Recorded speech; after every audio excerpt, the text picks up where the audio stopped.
Authentic news 19 में आपका स्वागत है। आइए देखते हैं आज की ನ್ಯೂಸ್।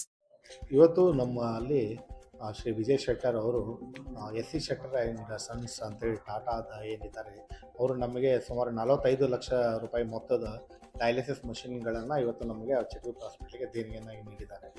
ಇದು ನಾವು ಬಹುದಿನಗಳಿಂದ 6 ತಿಂಗಳಿಂದ ಭಾಳಷ್ಟು ಪೇಷಂಟ್ಗಳು ನಮಗೆ ಡಯಾಲಿಸಿಸ್ ಇಲ್ಲಿ ವ್ಯವಸ್ಥೆಯನ್ನು ಮಾಡಿ ಅಂತ ಹೇಳ್ತಾಯಿದ್ರು.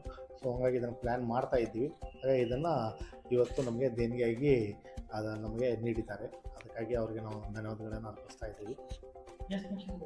ಸುಮಾರು 3 ಮಷಿನ್ಗಳು, ರೀಪ್ರೊಸೆಸಿಂಗ್ ಯೂನಿಟು, ಹಾಗೆಯೇ ಅದರಲ್ಲಿ ಇರುವಂಥ ಆಕ್ಸೆಸರೀಸು ಪ್ಲಸ್ ಕನ್ಸ್ಯೂಮೇಬಲ್ಸ್ ಕೂಡ 6 ತಿಂಗಳಿಗಾಗುವಷ್ಟು ಕೊಟ್ಟಿದ್ದಾರೆ. 5 ವರ್ಷದ EMI ಕೂಡ ಅದರಲ್ಲಿ ಇನ್ವಾಲ್ವ್ ಆಗಿದೆ. ಹಾಗೆಯೇ ಮಾನಿಟರ್ಸ್ ಕೂಡ ಕೊಟ್ಟಿದ್ದಾರೆ, 3 ಮಾನಿಟರ್ಸ್ ಕೂಡ ಕೊಟ್ಟಿದ್ದಾರೆ. ಇವೆಲ್ಲ ಯೂನಿಟ್ಗಳನ್ನು ಒಳಗೊಂಡಂತೆ ಇದು ಸುಮಾರು 45 ಲಕ್ಷ ರೂಪಾಯಿ ಮೊತ್ತದಾಗಿದೆ. ಈಗ ಸುಮಾರು ನಮ್ಮ ಆಸ್ಪತ್ರೆಗೆ ಈಗ ನಾವು ಇದನ್ನು 2023ರಿಂದ ನೋಡಬೇಕಾದ್ರೆ ಸುಮಾರು ಒಂದು 2.5ರಿಂದ 3 ಕೋಟಿವರೆಗೂ ನಮ್ಮಲ್ಲಿ ದೇಣಿಗೆ ನಾವು ಆಲ್ರೆಡಿ ಈಗ ಪಡೆದಿದ್ದೇವೆ. ನಮ್ಮಲ್ಲಿ NIC ಯೂನಿಟ್ಗಳನ್ನು ಮಾಡ್ಕೊಂಡಿದ್ದೇವೆ, ನಮ್ಮಲ್ಲಿ ಡಯಾಬಿಟಿಕ್ ಸೆಂಟ್ರನ್ನು ಮಾಡಿದ್ದೇವೆ, ನಮ್ಮಲ್ಲಿ ಪೀಡಿಯಾಟ್ರಿಕ್ ಯೂನಿಟ್ಗಳನ್ನು ಮಾಡಿದ್ದೇವೆ.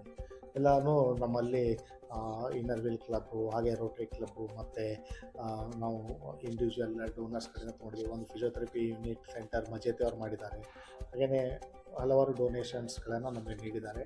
ಸುಮಾರು ಒಂದು 3 ಕೋಟಿವರೆಗೂ ಅಟ್ಲೀಸ್ಟ್ ನಮ್ಮ ಡೊನೇಷನ್ಸ್ಗಳನ್ನು ಅವರು ನೀಡಿದ್ದಾರೆ. ಆವಾಗಲೇ ECG ಮಷಿನ್ ಕೊಟ್ಟಿದ್ರು, ಒಂದು 15 ಮತ್ತು ಡಯಾಲಿಸಿಸ್ ಬಂದಿದೆ. ನಿಮ್ಗೆ ಸರಿ ಎಲ್ಲ ಸಂಪೂರ್ಣವಾಗಿ ಇಷ್ಟೊಂದು ಸಹಕಾರ ನೀಡ್ತಾ ಇದ್ದಾರೆ. ಹೌದು, ಇದು ಏನಂತ ಹೇಳಿದ್ರೆ ಒಂದು ಒಳ್ಳೆಯ ಕರೆಕ್ಟ್ ಪ್ರಶ್ನೆ ಕೇಳಿದ್ರಿ.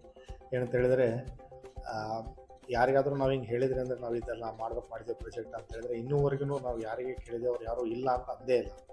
ಈಗ ನಾವು ವಿಜಯ್ ಶೆಟ್ಟರ್ ಅವರು ಇದಕ್ಕಿಂತ ಮುಂಚೆ ನಮಗೊಂದು CRM ಕೊಟ್ಟಿದ್ರು. ಆ CRM ಹೆಂಗೆ ಕೊಟ್ಟಿದ್ದೆ ಅಂದರೆ ನಾನು ಅವರಿಗೆ ಫ್ರೈಡೇ ಹೇಳಿದೆ, ಹೀಗೆ ಭಾಳಷ್ಟು ಕಿಡ್ನಿಲಿಂದ ಸಮಸ್ಯೆ ಅಂತ ಬಳಲ್ತಾ ಇದ್ದಾರೆ, ನಮ್ಮಲ್ಲಿ ಒಬ್ಬರು ಫ್ರೀಯಾಗಿ ಯೂರೋಲಾಜಿಸ್ಟ್ ಬರ್ತಾ ಇದ್ದಾರೆ, ಸೊ ಹಾಗಾಗಿ ನನಗೆ CRM ಬೇಕು ಅಂತಂದು ಅವ್ರು ಮಂಡೇನೇ ನಮಗೆ CRM ಮಷಿನನ್ನು ನೀಡಿದರು. ಇದು ಕೂಡ ಡಯಾಲಿಸಿಸ್ ಮಷಿನ್ ನಾವು ಭಾಳ ದಿನ ಮುಂಚೆನೇ ಅವ್ರು ನಮಗೆ ನೀಡೋಕ್ಕೆ ಒಪ್ಪಿಗೆ ಕೊಟ್ಟಿದ್ದರು. ಆದರೆ ಅದನ್ನು ನಡೆಸಲಿಕ್ಕೆ ನಮಗೆ ಬೇಕಾಗಿರುವಂತಹ ನೆಫ್ರಾಲಜಿಸ್ಟ್ಗಳಾಗಲಿ ಮತ್ತು ಟೆಕ್ನಿಷಿಯನ್ಸ್ ಆಗಲಿ ಅದು KLE ಅವ್ರು ಕೊಡ್ತಾಯಿದೆ. ಹಾಗೆ ಮಜೇತಿ ಅವರು ಮುಂದೆ ಬಂದು ನಾವು ಅದನ್ನು ಕನ್ಸ್ಯೂಮೇಬಲ್ಸನ್ನು ಕೊಟ್ಟು ನಾವು ಅದನ್ನು ನಡೆಸ್ತಾ ಇದ್ದೀವಿ, ಯಾರಿಗೂ ಭಾರ ಆಗಲಿಲ್ಲದಂಗೆ ಅಂತ ಹೇಳಿದ್ದಾರೆ. ಸೊ ಹಾಗಾಗಿ ಭಾಳಷ್ಟು ಜನ ಇದನ್ನು ನಾವು ರಿಕ್ವೆಸ್ಟ್ ಮಾಡಿದಾಗ ಅವರು ಕೂಡ ಅಷ್ಟೇ ಉತ್ಸಾಹದಿಂದ ನಮಗೆ ಅದನ್ನು ಸಹಕಾರವನ್ನು ನೀಡ್ತಾ ಇದ್ದಾರೆ. ಇದು ಅವ್ರಿಗೆ ಎಲ್ಲರಿಗೂ ಧನ್ಯವಾದಗಳನ್ನು ಅರ್ಪಿಸ್ತಾ ಇದ್ದಾರೆ. ಹೊಸ ಜೀವ ತುಂಬುತ್ತಾ ಇರುವಂತಹ ಶ್ರೀಧರ್ ಪ್ರಕಾಶ್ನವರಿಗೆ ಅಭಿಮಾನಿಗಳ ಜೊತೆಗೆ ಒಂದು ಏನಂದರೆ ಕೈ ಬಲಗಳು ಜಾಸ್ತಿ ಆಗ್ತಾ ಇದೆ. ಇವರೇ ಏನಂತ ಹೇಳಿದ್ರೆ ಯಾರೂ ಇದಿಲ್ಲ, ಇವ್ರು ನೋಡ್ತಾರೆ. ಇವ್ರು ಏನಾದರೂ ಒಂದು ಒಳ್ಳೆ ವರ್ಕ್ ಮಾಡ್ತಾಯಿದ್ರೆ ಅವ್ರ ಹೆಲ್ಪ್ ಮಾಡೋಕ್ಕೆ ಮುಂದೆ ಬರ್ತಾರೆ.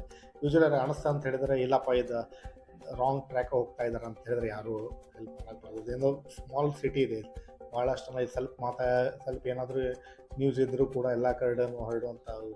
ಸೊ ಹಂಗಾಗಿ ಅವ್ರು ನೋಡ್ತಾರೆ ಏನಾದರೂ ಗುಡ್ ವರ್ಕ್ ಮಾಡ್ತಾಯಿದ್ರೆ ಸಪೋರ್ಟ್ ಮಾಡೇ ಮಾಡ್ತಾರೆ. ಮತ್ತು ಇವರೆಲ್ಲರೂ ನನಗೆ ಮುಂಚೆಂತರೂ ಪರಿಚಯ ಇರೋದ್ರಿಂದ ಎಲ್ಲರೂ ಅದೇ ಸೇಮ್ ಗುಡ್ ವಿಲ್ಲನ್ನು ಮೇಂಟೈನ್ ಮಾಡ್ತಾ ಇದ್ದಾರೆ. ಈಗ ನಾವು ಒಂದು ಬ್ಲಡ್ ಬ್ಯಾಂಕ್ ಮಾಡಬೇಕಂತೇಳಿ ಲಯನ್ಸ್ ಕ್ಲಬ್ ಅವ್ರ ಜೊತೆ ನಾವು ಅದನ್ನು ಆಲ್ರೆಡಿ ಇನಿಷಿಯೇಟ್ ಮಾಡಿದ್ವಿ. ಸ್ವಲ್ಪ ಅದು ಫೇಲಿಯರ್ ಆದಾಗಿಂದರೆ ರಾಷ್ಟ್ರೋತ್ಥಾನ ಬ್ಲಡ್ ಬ್ಯಾಂಕಿಗೆ ನಾವು ಅದನ್ನು ಕೇಳಿಕೊಂಡಿದ್ದೇವೆ. ಒಂದು ಬ್ಲಡ್ ಬ್ಯಾಂಕ್ ಆದರೆ ಇಲ್ಲಿ ಸೆಂಟ್ರ್ ಆಫ್ ದಿ ಸಿಟಿ ಇರೋದ್ರಿಂದ ಭಾಳ ಜನಕ್ಕೆ ಹೆಲ್ಪ್ ಆಗ್ತದೆ. ನೆಕ್ಸ್ಟ್ ನಮ್ಮದು ಇನ್ನೊಂದು ಉದ್ದೇಶ ಏನಿದೆ ಅಂತ ಹೇಳಿದರೆ ಆಡಿಯೋ ವಿಜುವಲ್ ಒಂದು ನಾವು ಅರೀನಾ ಮಾಡಬೇಕಂತ ಮಾಡಿದ್ದೀವಿ. ಅದರಲ್ಲಿ ನಾವು ರೋಗದ ಬಗ್ಗೆ, ಲಕ್ಷಣಗಳ ಬಗ್ಗೆ, ಏನು ಆಪ್ರೇಷನ್ಸ್ ನಡೀತಾ ಇದೆ ಎಲ್ಲ ಬಗ್ಗೆನೂ, ಏನು ಟ್ರೀಟ್ಮೆಂಟ್ ತೊಗೋಬೇಕು ಅನ್ನೋದ್ರ ಬಗ್ಗೆ ಒಂದು ಇನ್ಫಾರ್ಮೇಷನ್ ಸೆಂಟ್ರನ್ನು ಸ್ಟಾರ್ಟ್ ಮಾಡ್ಬೇಕು ಮಾಡಿದ್ದೀವಿ. ಅದೊಂದು ಕೂಡ ಲೂಪಲ್ಲಿದೆ, ಅದನ್ನು ಕೂಡ ಡೋನರ್ಗಳು ಸ್ವಲ್ಪ ಒಪ್ಕೊಂಡಿದ್ದಾರೆ, ಅದು ಲೂಪಲ್ಲಿದೆ.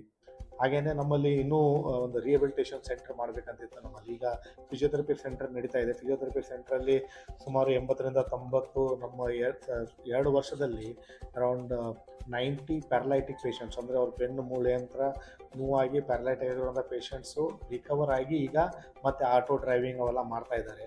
ಸೊ ಅಂಥ ಅವ್ರಿಗೆ ರಿಹೆಬಿಲಿಟೇಷನ್ ಸೆಂಟ್ರನ್ನು ಸ್ಟಾರ್ಟ್ ಮಾಡಬೇಕಂತ ಒಂದು ನಮ್ಮದು ಭಾಳ ದಿನಗಳಿಂದ ಪ್ಲ್ಯಾನಿಂಗ್ ಇದೆ. ಸೊ ಅದನ್ನು ಕೂಡ ನಾವು ಅದನ್ನು ಮುಂದಿನ ದಿನಗಳಲ್ಲಿ ಇಂಪ್ಲಿಮೆಂಟ್ ಮಾಡ್ತಾಯಿದ್ದೀವಿ. ಸ್ಟಾಫ್ ಸಫಿಷಿಯೆಂಟ್ ಇದೆ. ಅದು ಮಣ್ಣಿನೂ ಕೂಡ ನಮಗೆ ಮತ್ತು ಮಾನ್ಯ ಆಯುಕ್ತರು ಕೂಡ ನಮಗೆ ಹೆಚ್ಚಿನ ಸ್ಟಾಫ್ ನೀಡಿದ್ದಾರೆ. ಸೊ ಹಾಗಾಗಿ ನಮ್ಮ ಸ್ಟಾಫ್ ಸಫಿಷಿಯೆಂಟ್ ಆಗಿದೆ.